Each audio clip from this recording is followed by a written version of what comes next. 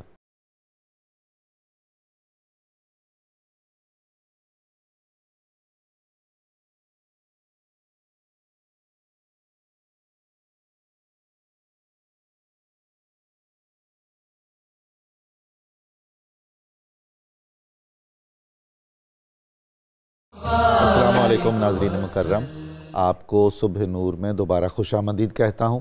ہم گفتگو کر رہے ہیں خاتم الغزوات غزوہ تبوک کے بارے میں. آئیے علامہ برکاتی صاحب سے پوچھتے ہیں کہ حضور والا اس غزوے میں منافقین کے کردار پر بہت قرآن کریم میں، احادیث میں، تاریخ کی کتابوں میں یہ بہت واضح فرمائیے آپ. منافقین جو ہے وہ تو یقیناً اندر سے تو کافر ہی تھے، اور اوپر سے انہوں نے اسلام کا ایک لبادہ اوڑھ رکھا تھا، اور مشن بھی ان کا یہی تھا کہ ان کے اندر رہ کر دو قسم کی چیزیں کریں گے. ایک تو ان کے معاملات جو اندرونی ہیں ان سے ہم باخبر رہیں گے اور اس میں کمزوریاں ڈھونڈتے رہیں گے، اور جہاں موقع ملا وہاں ہم اپنی ضرب لگائیں گے. اور دوسرے نمبر پر یہ ہوگا کہ کوئی بھی ایسا موقع بنا ان کو ڈسکرج کرنے کا تو وہ بھی اپنا رول ساتھ ساتھ پلے کرتے رہیں گے.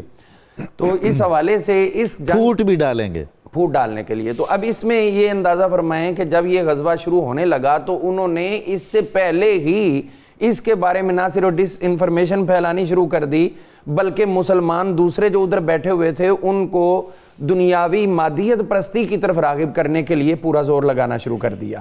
اب ایک شخص حضور علیہ السلام کی خدمت میں حاضر ہوا تو وہ یہاں تک کہہ اٹھا جی میں ادھر جنگ پہ نہیں جانا چاہتا، میں ادھر جاؤں گا، وہ رومی عورتیں بڑی خوبصورت ہوتی ہیں، مجھے خطرہ ہے کہ میں کہیں، وہ اتنا پاک باز بن رہا ہے کہ میں کہیں وہاں ان کے ساتھ کوئی برائی نہ کر بیٹھوں، لہذا میں ادھر گھر ہی بیٹھوں. سبحان اللہ، تقوی کا عالم دیکھیے، یہ دیکھیے کیسا ان کا. تو پھر اسی طرح جو ہے وہ کئی لوگ اس طرح کے تھے جو بار بار یہی کہتے جی ہم تو غریب آدمی ہیں، سال بعد ہی ہمیں ملنا ہے، ہم ادھر گئے تو پیچھے سے ہمیں کچھ بھی نہیں ملے گا، تو ہم پھر فقیر بن جائیں گے، بیکاری بن جائیں گے، لوگوں سے مانگتے رہیں گے، تو یہ تو آپ کو بھی اچھا نہیں لگتا. وہ جو فارسی میں کہا جاتا ہے نا، خوہ بدرہ بہانہ بسیار. تو یہی ہوا کہ ان کے پاس یہ کثرت تھی بہانوں کی. تو بہرحال یہ کرتے رہے، لیکن اس کے باوجود بھی کچھ ایسے لوگ تھے، 80 تو ان کے گنے چنے تھے جو پیچھے رہ گئے، جو جنگ میں گئے ہی نہیں. اچھا، گنتی میں. اور پھر اس کے ساتھ جو ان کے ساتھ روانہ ہو گئے انہوں نے بھی اندر سے اپنے الگ الگ دستے بنا لیے کہ مسلمانوں کو کہاں کہاں ہم لڑائیں اور کس طرح ایک دوسرے کے ساتھ ان کو الجھانے کی کوشش کریں مجاہدین. لیکن برکاتی صاحب یہ تو فرما دیجئے نا کہ امت محمدی کو منافقوں کی آزمائش میں پرانی امتوں کے مقابلے میں کم ڈالا گیا. یعنی 30,000 کا اگر لشکر ہے جی جی تو اس میں اکثریت مومنین کاملین کی ہے. لیکن مسئلہ یہ ہوتا ہے نا جی کہ اگر آپ ایک غلط بات پھیلا دیتے ہیں تو سادہ لوگ تو اس کو فالو کر جاتے ہیں. اس میں کوئی شک. آج جو ہم دیکھتے ہیں جدید سوشل میڈیا جو ہے وہ تو بہت زیادہ ڈس انفارمیشن پھیلاتا ہے، تو اس طرح لوگ اس کا شکار بھی ہوتے ہیں، اور ایڈیٹنگ وغیرہ یہ سارا اسی کا ایک شاخسانہ ہوتا ہے. تو ہم دیکھتے ہیں کہ اس طرف میں جو نبی کریم صلی اللہ تعالیٰ علیہ وسلم تشریف لے کر گئے ہیں، انہوں نے رستے میں نہ صرف ایسا کردار ادا کیا بلکہ واپسی پر حضور صلی اللہ علیہ وسلم کو شہید کرنے کی بھی ناپاک جسارت کی.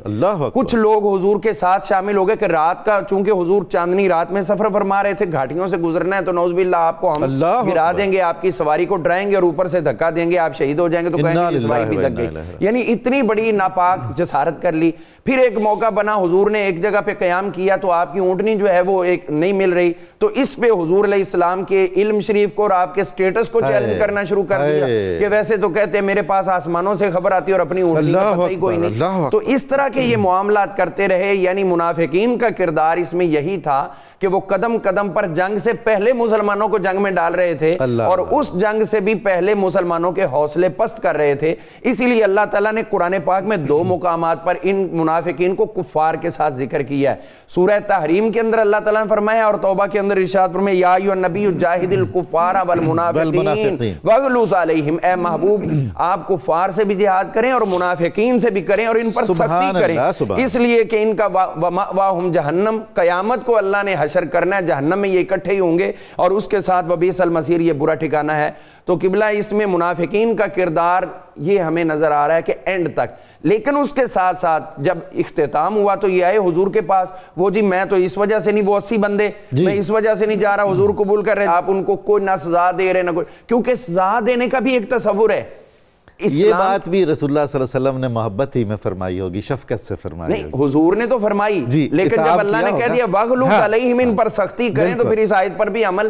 حضور اس میں غور یہ فرمائیں کہ مسئلہ یہ ہے کہ اسلام جب سزا دیتا ہے تو صرف سزا نہیں ہوتی، بلکہ اس کو اس گناہ سے پاک کرنا مطلوب ہوتا ہے. تو اسی لیے حضور نے ان کو سزا دی نہیں کہ یہ اس گناہ سے پاک ہو جائیں گے تو جہنم میں وبئس المصیر جو ان کو ملنا ہے وہ کدھر جائے گا. اور پھر صحابہ کا اخلاص دیکھیں ان منافقین کے حوالے سے. وہ یہ ہوا کہ وہ جو 80 لوگ اور باقی جو تھے جن کے نام حضور نے حضرت حذیفہ بن یمان کو بتا دیے تھے، ان لوگوں کے ساتھ ان کے روابط اس طرح ختم ہو گئے، خاص طور پر پیچھے 80 والوں کے ان کے بیٹے بھی ان کے ساتھ بات نہیں کرتے تھے، اور یہاں تک ہوا کہ وہ شہر چھوڑ کر نکلنے لگے اور باہر جا کر وہ صحراؤں میں اپنے اونٹ چراتے ادھر ہی مرتے رہے. اور پھر اس سے بڑی بات، ان صحابہ میں سے آخر ان کے رشتہ دار تھے. یہ آج کے لوگوں کو سمجھنا ہے، آج کے اس پروگرام سے یہ ہمیں سبق بھی حاصل کرنا ہے کہ جن کے یہ منافقین رشتہ داران تھے، انہوں نے بعد میں دوسروں نے ان کو کبھی ٹارگٹ نہیں کیا کہ تمہارا چچا یا تمہارا تایا یا ماموں وہ حضور کے ساتھ منافقت کرتا تھا، کبھی بھی تانا نہیں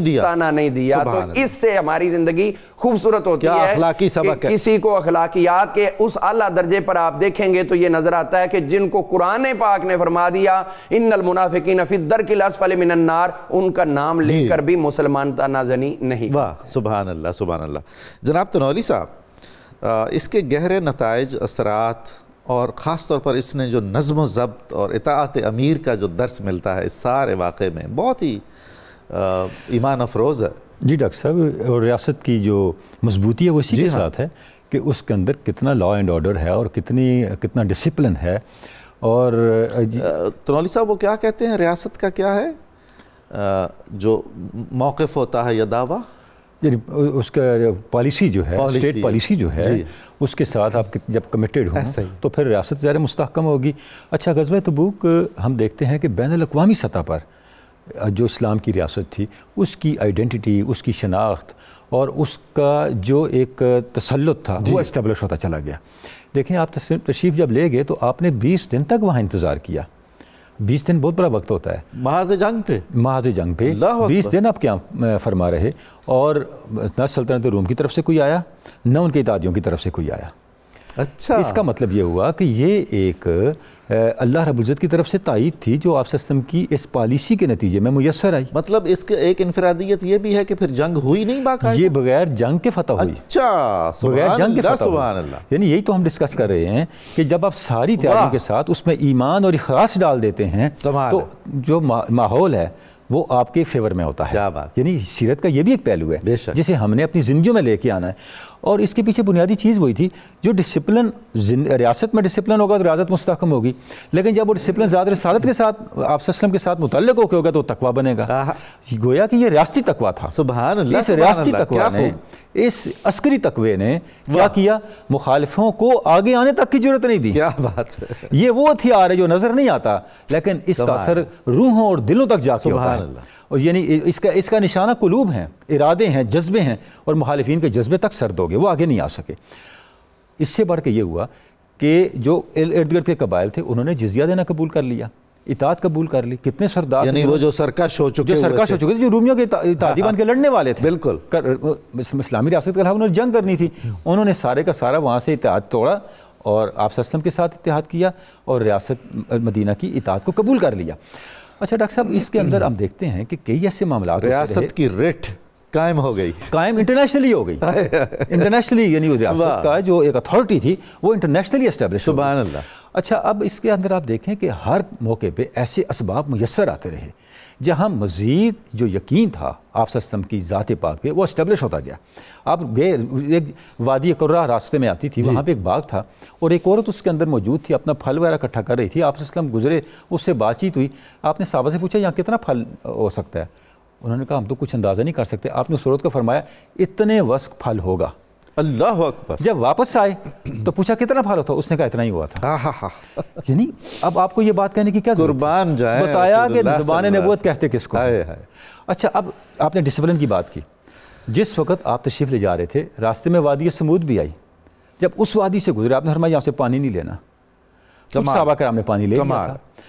جب پتہ چلا کہ آپ نے منع فرما دیا، انہوں نے پانی ضائع کر دیا، اس پانی سے کوئی چیز پکی تھی وہ ضائع کر دی، آٹا گوندا تھا وہ ضائع کر دیا، اسے بھی استعمال نہیں کیا۔ آپ حضرت شمویل علیہ السلام کو دیکھیں، جس وقت انہوں نے اپنے قوم کو کہا تھا ہم جنگ لڑنے جا رہے ہیں، پانی نہیں پینا، تو جب انہوں نے پانی نہیں پیا تو اللہ نے باوجود قلیل تعداد کے کم من فئۃ قلیلۃ غلبت فئۃ کثیرۃ ان کو فتح دے دی۔ اور قرآن مجید بتاتا ہے کہ یہ فتح کیوں ملی؟ اس قوم نے اپنے پیغمبر کے کہنے پہ ایک پابندی کو اپنے اوپر لاگو کر لیا تھا۔ اس کی مثال غزوہ تبوک کے اندر صحابہ کرام نے وادی سمود سے گزرتے ہوئے آپ صلی اللہ علیہ وسلم کے فرمان پہ عمل کر کے دی۔ یہ کمال ہے جی، یہ جہاں بھی عذاب ہوئے تھے ان سرزمینوں سے رسول اللہ صلی اللہ علیہ وآلہ وسلم کا گزرنا اور آپ کا وہ بھی ایک سبق ہے۔ اس میں بڑا لطیف نکتہ ہے، یہ آپ نے بڑی اچھا اشارہ فرما دیا۔ وہ ساری وادیاں اور وہ سارے مقامات جہاں پر پیغمبروں کی توہین کی گئی، پیغمبروں کو اذیت دی گئی، ان کی دعوت کو رد کیا گیا، اللہ نے وہاں سے برکتیں اٹھا لی۔ اس کی ایک مثال تو یہ ہے، ایک اور مثال میں عرض کروں، مسجد زرار بنائی منافقین نے، اور آپ سے فرمایا واپسی پہ یہاں سے گزروں گا۔ جب واپسی پہ آپ تشریف لائے جبریل امین نے فرمایا اس مسجد میں نہیں جانا، یہ مسجد تقویٰ نہیں ہے، کیا بات، یہ مسجد زرار ہے، اس کو آگ لگا دو۔ اس مسجد کو آگ لگا دی گئی۔ بعد میں آپ صلی اللہ علیہ وسلم نے ایک معاشی طور پہ کمزور صحابی ان کو فرمایا یہاں گھر بنا لو، انہوں نے گھر بنا لیا۔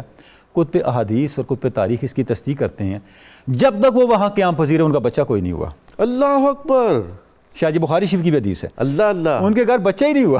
یہ تو کمال بات ہے، بلکہ اس کے اوپر ابن شام اور بقیہ مورخین نے لکھا وہاں کوئی پرندہ بھی انڈا نہیں دیتا تھا۔ اللہ اکبر، ایسی بے برکتی ہوئی۔ کیوں؟ یہ وہ جگہ تھی جہاں پر اللہ کے رسول مقبول صلی اللہ علیہ وسلم کے خلاف کچھ سازشوں کا اہتمام کیا جانا تھا۔ اللہ رب العزت نے وہاں سے قیامت تک کے لیے برکتیں اٹھا لی۔ پتہ یہ چلا کہ جو اسلام کا نظام ہے یہ صرف ظاہر پہ مبنی نہیں ہے جی، اس کے ساتھ ایک باطنی پہلو بھی ساتھ ساتھ چل رہا ہے، لا ریب، اور اس کا مرکز و محور صرف ذات رسالت مآب صلی اللہ علیہ وسلم ہے۔ جب تک آپ اس کو پیش نظر نہیں رکھیں گے، آپ کے اعمال، آپ کی اسٹریٹجیز، آپ کی پالیسیاں، آپ کی حکمتیں، یہ ساری کی ساری غیر مؤثر رہیں گی، ان میں طاقت نہیں آئے گی۔ وابستہ رہ شجر سے امید بہار رکھ، اور یہ وہ شجر ہے جو کائنات کی امید بہار کی بنیاد ہے، شجرہ طیبہ، شجرہ طیبہ ہے، اور یہ وہ کلمہ طیبہ ہے، مسرت یعنی جس طرف قرآن مجید میں اشارہ کیا، اس سے وابستگی کا مطلب اپنے ظاہر و باطن کو ثمرور رکھنا ہے۔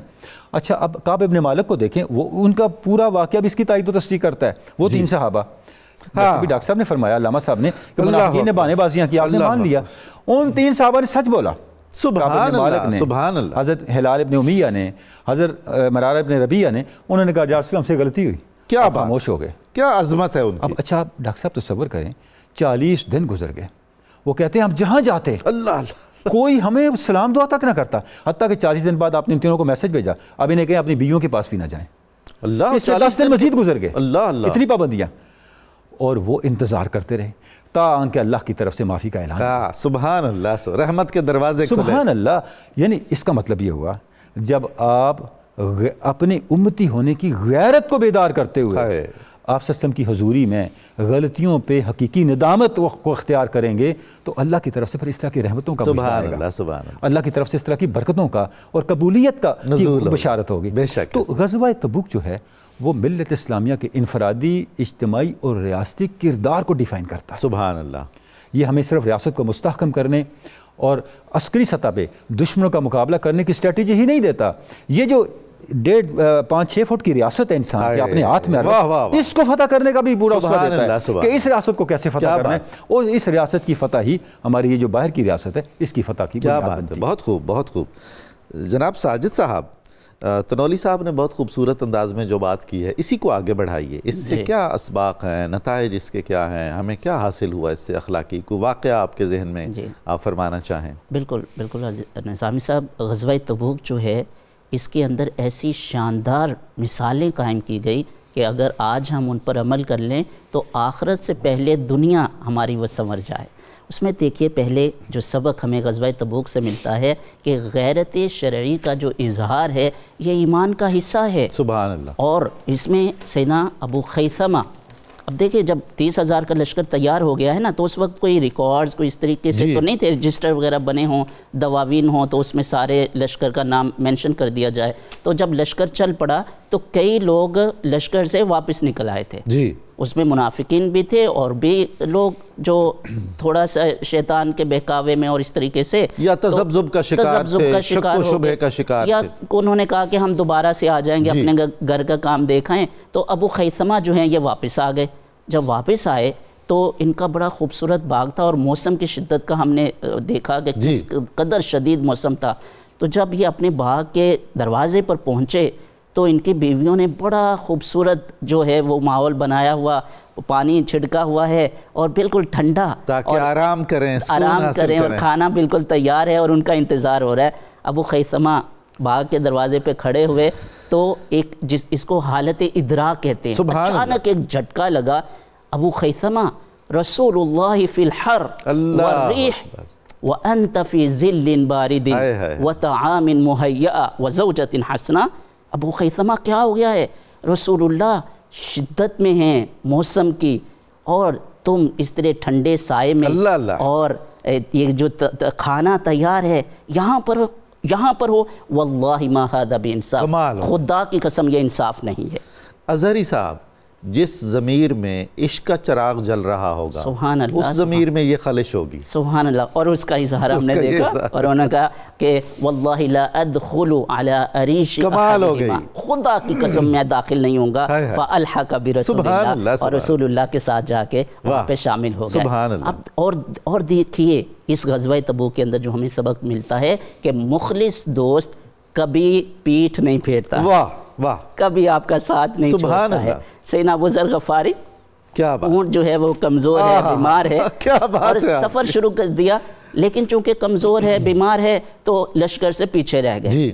اب چونکہ ایمان زندہ ہے نا اور ضمیر ہے اور تقویت ہے اس کے اندر، وہی سامان کندھے پہ لادا. اب ذرا امیجن کریں، صحرا ہے، گرمی ہے اور موسم کی شدت اور گرمی، اور آپ نے وہ سفر شروع کر دیا اور دور سے دیکھا حضور نے اور صحابہ کرام نے، یا رسول اللہ کوئی پیدل سوار آ رہا ہے. تو حضور نے فرمایا کن ابا ذر، ابا ذر، یہ تو ابا ذر ہو جا. جب قریب آئے تو واقعتاً ابو ذر تھے. حضور نے ابو ذر کو دیکھ کے فرمایا رحم اللہ ابا ذر یمشی وحدہ ویموت وحدہ ویبعث وحدہ. سبحان اللہ، کیا اعزاز ہے. اللہ تم پر رحم کرے، اکیلے ہی چلتے ہو، اکیلے ہی تم موت کا شکار ہوگے، اکیلے ہی تمہیں اٹھایا جائے گا.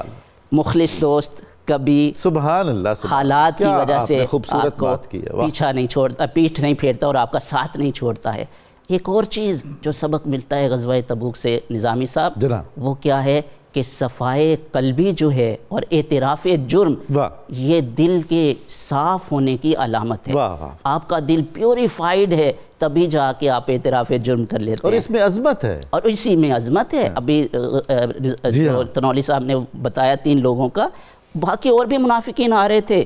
اور عذر جب حضور علیہ السلام غزوہ تبوک سے واپس آئے تو 80 سے زائد منافقین حضور کے پاس آئے اور عذر بہانے کیے. حضور نے سب کے عذر قبول نظر انداز فرمایا، آپ نے فرمایا قبل تو وغفر اللہ لک، اس طریقے سے. سیدنا کعب بن مالک انہوں نے کہا کہ پہلے تو شیطان بہکاوے میں کرتا رہا کہ جا کے کوئی بھی جیسے اور عذر پیش کر رہے ہیں اور حضور قبول کر رہے ہیں، تم بھی کوئی عذر پیش کر دو، اور یہ عذر پیش کریں تو یہ ہیں بھی شاعر اور خطیب، کر سکتے تھے، تو کر سکتے تھے. اور انہوں نے بتایا بھی کہ یا رسول اللہ اگر میں عذر پیش کرنا چاہوں تو میں تو شاعر ہوں، تو میں کر سکتا ہوں، لیکن خدا کی قسم میں آپ سے سچ بولوں گا. سبحان اللہ، سبحان. اور سچ ہم نے کہا کہ یہ صفائے قلبی کی علامت ہوتا ہے. جب آپ سچ بولتے ہیں تو یہ آپ کو نجات کی طرف لے کے جاتا ہے. حضور نے فرمایا الصدق ینجی والکذب یہلک، یہ آپ کو نجات دیتا ہے اور جھوٹ آپ کو ہلاک کر دیتا ہے. کیسے نجات دی؟ 50 دن کے بعد جب حضور علیہ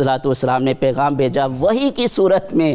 آپ دیکھیں کہ جب آپ سچ بولتے ہیں تو وحی کی صورت میں آپ کی توبہ کی قبولیت کا اعلان کیا جاتا ہے. اللہ نے سند دی، اللہ نے سند دی. اور ایک شخص آیا اور اس نے جا کے اعلان کیا ابشر یا کعب کمال، قد تاب اللہ علیک، تمہیں بشارت ہو، خوشخبری ہو، اللہ نے تمہاری توبہ قبول کر لی ہے. اور اس وقت لمبے قد کا آدمی تھا، سبحان اللہ. اور ان کا دیکھیے سیدنا کعب جب خوشی ملتی ہے، خوشخبری، اور اس سے بڑھ کے اور کیا خوشخبری ہوگی ان کے لیے. خوشخبری دینے والے کو ان کے پاس اس وقت کپڑے ہی تھے جو پہنے ہوئے تھے، وہ اتار کے ان کو دے دیا. کیا بات ہے، کیا اور خود سیدنا قتادہ سے جو ان کے پڑوس میں رہتے تھے ان سے کپڑے ادھار لے کر رسول اللہ صلی اللہ علیہ وسلم کی خدمت میں حاضر ہوئے. غزوہ تبوک سے جو ہمیں نظامی صاحب سبق ملتے ہیں اس میں کیا ہے کہ آپ نے اپنے سے چھوٹوں کی رائے کا احترام کرنا، سبحان اللہ سبحان اللہ، مشاورت کرنی ہے اور ان کی رائے کو امپورٹنس بھی دینی ہے، سننا بھی ہے اور اس کو اختیار بھی کرنا ہے۔ یہ حضور علیہ الصلوۃ والسلام نے امت کو سبق دیا ہے۔ چونکہ یہ مشکل وقت تھا، پانی کی قلت ہو گئی اور کھانے کی قلت ہو گئی، تو صحابہ کرام نے عرض کی یا رسول اللہ جو ہماری سواریاں ہیں تو ان کو ذبح کر کے کیا ہم اس کو استعمال کر لیں؟ تو حضور علیہ الصلوۃ والسلام نے فرمایا کر لو۔ اچھا، سیدنا عمر نے عرض کی یا رسول اللہ اگر یہ کر لیتے ہیں تو سفر تو بڑا طویل ہے اور مشقت والا ہے، تو پھر واپس کیسے لوٹیں گے؟ تو آپ اگر دعا فرما دیں تو ساری مشکلات آسان ہو جائیں گی۔ تو حضور علیہ الصلوۃ والسلام نے دعا فرمائی اور اس وقت جو ہے وہ بارش کا نزول ہوا، اور صحابہ کرام کہتے ہیں کہ ہم نے دیکھا بعد میں جب آگے گئے تو صرف جو لشکر کی جگہ تھی وہیں پر بارش تھی، اس کے علاوہ بارش نہیں تھی۔ تو چھوٹوں کی رائے کا احترام کرنا، ان کو قبول کرنا، یہ بھی غزوہ تبوک سے ہمیں سبق۔ بہت شکریہ آپ کا، بڑی نوازش، آپ تشریف لائے، بہت عمدہ گفتگو ہوئی، کئی نئے پہلو سامنے آئے۔ کتاب الشفا سے وظیفے کا وقت ہوا ہے ناظرین محترم۔ جو شخص روزانہ 100 بار کلمہ طیبہ لا الہ الا اللہ محمد الرسول اللہ پڑھنے کا معمول بنا لیتا ہے، اللہ تعالیٰ اس کا ایمان سلامت رکھتا ہے اور اس کا خاتمہ بالایمان ہوتا ہے۔ حضرت شیخ سعدی شیرازی رحمۃ اللہ علیہ کا قول مبارک ہے، آزمائش اور امتحان میں حوصلہ نہیں ہارنا چاہیے، ہمت سے اس کا مقابلہ کرنا چاہیے، ہمت طاقت سے بھی زیادہ کام کرتی ہے۔ ناظرین، آج کے اخبار روزنامہ 92 نیوز غزوہ تبوک اسباب، واقعات اور نتائج کے زیر عنوان بہت عمدہ تاریخی مستند مضمون ہے، آپ ضرور فائدہ اٹھائیے گا۔ پروگرام کی تفصیل جاننے کے لیے صبح نور کے ایکس کو فالو کریں، ہمارا فیس بک پیج لائک کریں، پروگرام دیکھنے کے لیے ہمارا یوٹیوب چینل سبسکرائب کریں، ہمیں اپنی قیمتی رائے سے آگاہ فرمائیے۔ اب وقت ہے نعرہ مقصد پاکستان کا، آئیے آپ ہم سب مل کر یہ خوبصورت اور دل نشین نعرہ لگائیں، پاکستان کا مطلب کیا؟ لا الہ الا اللہ محمد رسول اللہ صلی اللہ علیہ وسلم۔